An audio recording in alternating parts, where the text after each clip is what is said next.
It's short grain that you use for sushi rice, and it's sticky. Cut it in half, and then you're gonna shred it. Oh, cut it and shred it. Cut it and shred it. Okay. That's the rice vinegar. Yeah, so that's what makes the flavor for the sushi. Boil it, and then once it's boiling, then you pour in the sugar, and then you let it dissolve. Shiny side on the outside, rough on this side. Lightly coat evenly. The key is not to overstuff, because that's the problem. Once you start rolling,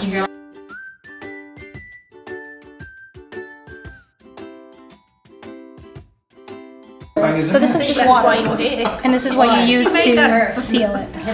That's why mine was not sticking together. It should be? Yeah.